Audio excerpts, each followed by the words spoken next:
اشال نے حکیم صاحب کی بات مان لی۔ وہ تیار ہو کر ماہم کے گھر پہنچی۔ مومنہ اور مریم بی بی بھی تیار ہو چکی تھی۔ اشال نے ان کو مسکراتے ہوئے دیکھا۔ کیسی لگ رہی ہوں؟ مومنہ نے جھومتے ہوئے اشال سے پوچھا۔ اشال کے مکڑے پر جلدی سے مسکان نے قدم رکھے۔ وہ مسکراتے ہوئے بولی، اوسم، تم بھی بہت پیاری لگ رہی ہو۔ مریم بی بی نے اشال سے کہا۔ آنٹی، ماہم کہاں ہے؟ ختم، اپنے کمرے میں اسے لے کر آتی ہوں۔ اشال نے اپنے لہنگا اٹھایا۔ وہ ہیل والی سینڈل پہنے ہوئے کمال مہارت سے سیڑھیاں چڑھنے لگی۔ اشال بغیر دستک کے ماہم کے کمرے میں داخل ہو گئی۔ اور نو، تم ابھی تک ریڈی نہیں ہوئی؟ اشال نے ماہم کو دیکھتے ہی کہہ دیا تھا۔ میری طبیعت ٹھیک نہیں۔ طبیعت کا تو بہانہ ہے، تم اپنی لائف کے ٹرننگ پوائنٹ سے پہلے ہی ٹرن لے رہی ہو۔ میری خواہش تھی تم بھی ہمارے ساتھ چلتی۔ اشال نے جانچتی نظروں سے دیکھتے ہوئے کہا۔ خواہش کا تعلق آپ کی اپنی مرضی سے ہوتا ہے، اس لیے میں جانا نہیں چاہتی، ماہم نے جواب دیا۔ فائن ماہم چودھری، ختم۔ محبت کا تعلق آپ کی اپنی مرضی سے نہیں ہوتا۔ محبت اور بھوت آپ سے پوچھ کر نہیں چمٹتے، یہ دونوں زبردستی انسان کے اندر گھس جاتے ہیں۔ اشال نے اپنا نقطہ نظر پیش کیا۔ بھوت بنجر مکانوں میں گھر بناتے ہیں اور محبت خالی دلوں میں بسیرا کرتی ہے۔ میرے دل پر شمعوں کے نام کی رجسٹری ہو چکی ہے۔ ناجائز قبضے کو رجسٹری کا نام مت دو، دل اور خالی پلاٹ میں فرق ہوتا ہے۔ ماہم چودھری، ختم۔ من کے محلے میں سارے پلاٹ من کی مرضی سے ہی ٹرانسفر ہوتے ہیں۔ اشال مسلسل ماہم کو دیکھے جا رہی تھی۔ ماہم نے اسے دیکھا تو اپنی نگاہوں کو جھکا لیا۔ اشال پھر سے مسکراتے ہوئے بولی، میں نفرت کے ڈر کی وجہ سے نہیں جا رہی تھی، تم محبت کی وجہ سے انکاری ہو۔ تم مانو یا نہ مانو، محبت کا بھوت تمہارے اندر گھس چکا ہے۔ ماہم کے چہرے پر سنجیدگی بڑھ گئی، جسے اشال نے محسوس کر لیا تھا۔ اشال نے ماہم کی سنجیدگی کو ختم کرنے کے لیے بات بدلی۔ بھوت کو انگلش میں کیا کہتے ہیں؟ ختم، گوشت، ماہم نے مختصر سے جواب دیا۔ یہ انگلش بھی عجیب زبان ہے، پیار عشق محبت کا ایک ہی مطلب بتاتی ہے، بڑی یہ قوت الوی، یہ بھی کوئی بات ہے؟ 3 لفظوں کا مطلب صرف ایک، محبت لفظوں کی قید سے آزاد ہے، سمجھنا چاہو تو ناممکن، یہ ہمارے اندر ہی ہوتی ہے، بھوت کی طرح اندر گھستی نہیں، ہم اسے باہر تلاش کرتے رہتے ہیں۔ تمہارے جیسے جنس مخالف کے درمیان کسک اور ہوس کو ہی محبت سمجھتے ہیں۔ اشال، تم مجھے ایک بات کا جواب دو، حکیم چچا اور عروسہ چچی سے زیادہ تمہیں کون محبت کر سکتا ہے؟ حارث بھائی بھی تم سے محبت کرتے ہیں، ان کی محبت تمہارے والدین سے زیادہ ہو ہی نہیں سکتی۔ حیرت ہوتی ہے مجھے ان لڑکیوں پر جو اپنے والدین کا گھر چھوڑ کر کسی کے ساتھ بھاگ جاتی ہیں۔ ماہم نے سنجیدگی سے جواب دیا۔ نائس، ویری نائس، محبت پر سپیچ دو تو فرسٹ پرائز تمہیں ہی ملے گا۔ تم صرف اتنا بتاؤ، تم ہمارے ساتھ چل رہی ہو کہ نہیں؟ ختم، اشال نے پوچھا۔ نہیں، ماہم نے خشک لہجے میں جواب دیا۔ Okay bye. اشال زور سے کمرے کا دروازہ بند کرتے ہوئے غصے سے چلی گئی۔ 300 کے قریب مردوزن مارا جیم کے گاؤں سے ماڈل ٹاؤن لاہور جانے کے لیے تیار ہوئے تھے۔ ان میں سے کافی ساروں نے بلقیس سے اپنے مالکوں کی تعریفیں سن رکھی تھیں۔ مزمل نے بلقیس کو کہا تھا وہ جتنے لوگ لا سکتے ہیں لے آئیں۔ بلقیس نے اپنی طرف سے بھی بہت سارے مہمانوں کو مدعو کیا تھا۔ سارے مہمان بخیر و عافیت شادی حال پہنچ گئے۔ ولیمے کی دعوت کے دوران شمائل کی مشتاق آنکھیں مزمل کے دیدار کے لیے بے قرار تھیں۔ وہ ستارہ کے تانے سن سن کر تنگ آ گئی تھی۔ کھانا کھانے کے دوران ہی آخر کار اس نے تنگ آ کر بازلہ سے پوچھ ہی لیا۔ مزمل نظر نہیں آ رہا۔ بازلہ اس کی بے تکلفی سے پوچھے ہوئے انداز پر مسکرا دی۔ چند لمحے اس نے شمائل کو غور سے دیکھا، پھر بولی، تم مزمل بھائی جان کا پوچھ رہی ہو؟ شمائل نے اپنی پلکوں کو ہاں میں جنبش لی۔ مزمل بھائی اسلام آباد گئے ہیں، بازلہ نے جواب دیا اور اپنی ہنسی چھپاتے ہوئے آگے بڑھ گئی۔ تم تو کہتی تھی وہ تمہارے آگے پیچھے گھومے گا، ستارہ نے فرنی کھاتے ہوئے ہی کہہ دیا۔ شمائل نے کھا جانے والی نظروں سے ستارہ کو گھوری ڈالی، جو میٹھا کھاتے ہوئے بھی کڑوی باتیں کر رہی تھی۔ اشال خود جا کر ممتاز بیگم سے ملی اور اپنا تعارف کروایا۔ السلام علیکم، میر انعام اشال ہے۔ اشال ممتاز بیگم کے پاس دوسرے صوفے پر بیٹھ گئی۔ وعلیکم السلام، میں نے پہچانا نہیں بیٹی، تم کون ہو؟ ممتاز بیگم نے متجسس ہو کر پوچھا۔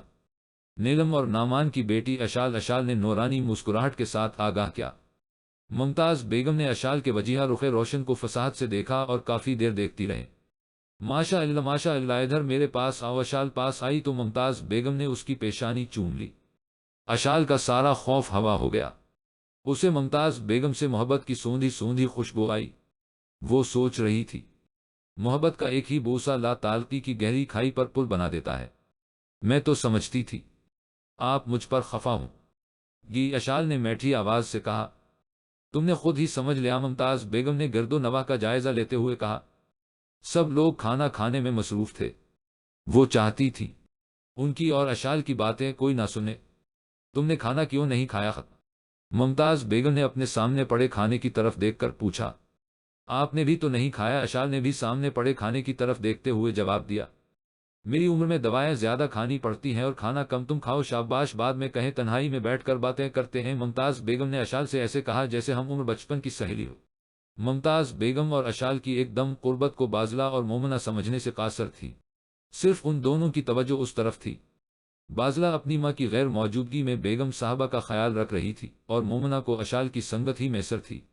مومنہ کی مہاراج کے گاؤں کی دوسری لڑکیوں اور اپنی تایا ذات شمائل سے کوئی خاص علیق سلیق نہیں تھی۔ کھانے سے فارغ ہونے کے بعد لڑکیوں کا فوٹو سیشن ایک بار پھر شروع ہو گیا۔ ادھیڑ عمر عورتیں خوش گپیوں میں مصروف تھیں۔ مرد حضرات ماڈل ٹاؤن پارک کی سیر کو نکل گئے۔ سیر کا تو بہانہ تھا، اصل میں مارا جیم کے والے سوا سیر کھائے ہوئے شیر خورما کو ہضم کرنا چاہتے تھے۔ بڑی بوڑھی عورتوں نے بینچ کے مکھڑے پر بکھری ہوئی مسرت سے خود ہی اندازہ لگا لیا تھا کہ لڑکی بہت خوش ہے۔ دلہن کی چند قریبی سہیلیاں جن میں شمائل اور ستارہ بھی شامل تھیں، اس کے ساتھ خوش گپیوں میں مصروف تھیں۔ دلہا باسط گاؤں کے نوجوانوں کے ساتھ اشاروں میں بات چیت کر رہا تھا۔ کچھ ادھیڑ عمر مرد باسط کو دور سے ہی دیکھ کر خوش ہو رہے تھے، آخر وہ انہی کے گاؤں کا سپوت تھا۔ ایک طرف چند خوش خوراک حضرات کھانے کی تعریف میں قصیدے پردوں چشمی ہے رہے تھے۔ ممتاز بیگم نے ویٹر سے کہا کہ شادی ہال کے مینیجر کو بلا کر الگ سے بیٹھنے کا بندوبست کروا لیا تھا۔ شادی ہال کا مینیجر ممتاز بیگم کی حیثیت سے اچھی طرح واقف تھا، اس لیے اس نے اپنا کمرہ انہیں بیٹھنے کے لیے پیش کر دیا تھا۔ تمہارا باپ نعمان فون پر تم سے بات کرتا ہے؟ ممتاز بیگم نے سنجیدگی سے اشال سے پوچھا۔ جی نہیں، اشال نے افسردگی سے بتایا۔ اور ماں نے لمحت وہ کرنا چاہتی ہیں مگر، اشال نے رک کر کہا۔ کیا عاقل اور عروسہ نے منع کیا ہے؟ ممتاز بیگم نے تشویش سے پوچھا۔ ابا اماں نے تو کبھی منع نہیں کیا، میں خود ہی بات نہیں کرتی، ان دونوں کی کبھی یاد آئی؟ ممتاز بیگم نے بغیر توقف کے پوچھا۔ سچ کہوں یاد تو نہیں آتی ہیں، جب یاد کرنے کی کوشش کرتی ہوں تو دکھ ضرور ہوتا ہے۔ اشال نے مریل آواز کے ساتھ اپنے دل کا احوال بتایا۔ اشال نے آنسو سے چمکتی ہوئی آنکھوں کے ساتھ ممتاز بیگم سے پوچھا۔ میں آپ کو دادی کہوں یا نانی؟ سہیلی ممتاز بیگم نے اشال کی چمکتی آنکھوں میں دیکھتے ہوئے جواب دیا اور ساتھ ہی اسے اپنے گلے بھی لگا لیا۔ گلے لگنے کی دیر تھی، اشال کے آنسو چھلک پڑے۔ اشال کی آنکھوں میں سالوں سے قید آنسوؤں کو آخر رہائی مل ہی گئی۔ ممتاز بیگم نے اشال کو خود سے الگ کیا اور بات بدلی۔ سنا ہے تمہاری منگنی ہو گئی ہے؟ ہاں جی، اشال نے ٹشو کی مدد سے آنکھوں کے نیچے بکھرا کاجل صاف کیا۔ تمہیں منگنی کروانے کی اتنی جلدی کیا تھی؟ ممتاز بیگم نے ایسے کہا جیسے وہ اشال کی بچپن کی سہیلی ہو۔ کیا مطلب؟ میں سمجھی نہیں، اشال نے مسکراتے ہوئے پوچھا۔ میرے پوتے مزمل بیگ کو دیکھا ہے؟ جی ہاں، بہت حسین ہے۔ مزمل صاحب تمہارے منگیتر سے بھی زیادہ؟ ممتاز بیگم نے پرکھتی نگاہ ڈالی۔ دادی کی طرح دیکھو تو ہاں، اگر اشال کی نظر سے دیکھو تو نہیں۔ اشال کی نگاہوں کو حارس کے علاوہ کوئی جچتا ہی نہیں۔ خوشی ہوئی یہ جان کر تم اپنے ماں باپ جیسی نہیں ہو۔ ممتاز بیگم نے اشال کے گال پر شفقت سے ہاتھ رکھا۔ مزمل بھی اپنے ماں باپ جیسا نہیں ہے، ٹھیک کہہ رہی ہو۔ بلکہ اس نے ٹھیک کہا تھا تمہارے بارے میں کہ تم نے خود کو سنبھال لیا ہے، لیکن مزمل ابھی تک بکھرا ہوا ہے۔ کاش اسے بھی کوئی تمہاری جیسی مل جائے۔ سمجھو مل گئی سہیلی ختم۔ اس بار اشال نے ممتاز بیگم سے ایسے بات کی جیسے وہ ان کی سہیلی ہو۔ کون ہے؟ کہاں ہے؟ کیسی ہے؟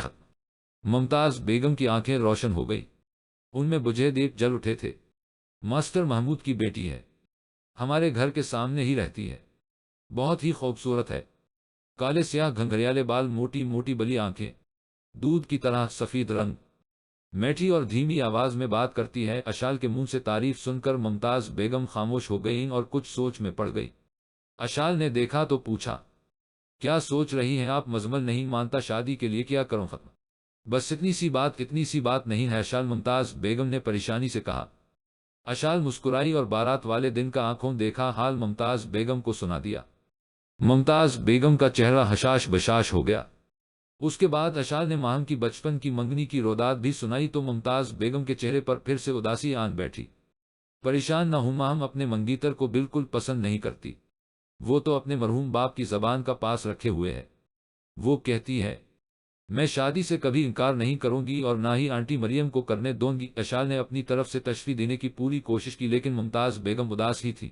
اشال بیٹا، زمانہ برا نہیں ہوتا، لوگ اچھے برے ہوتے ہیں، میں غلط تھی۔ میں 25 سال سے زمانے کو ہی برا کہہ رہی تھی۔ 25 سال بعد بھی زمانہ تو ٹھیک ہی ہے۔ اب ماہم کو ہی دیکھ لو، اپنے مرحوم باپ کی زبان کا کتنا پاس ہے۔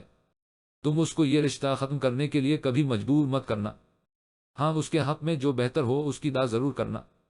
میں مزمل کے لیے دعا کروں گی۔ کچھ دیر کمرے میں خاموشی رہی، پھر ممتاز بیگم کو ایک اور فکر لاحق ہوئی۔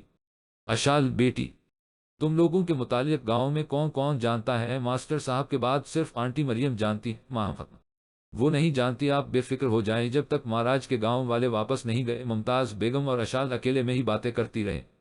اشال نے ممتاز بیگم اور مزمل کا موبائل نمبر لے لیا۔ آنے سے پہلے ممتاز بیگم نے اپنی کلائی سے ایک سونے کا کنگن اتار کر اشال کو پہنا دیا تھا۔ اشال نے لینے سے انکار کیا تو ممتاز بیگم بولے عاقل اور عروسہ سے کہنا میں ان کی کچھ لگتی ہوں اور تم میری کچھ لگتی ہو۔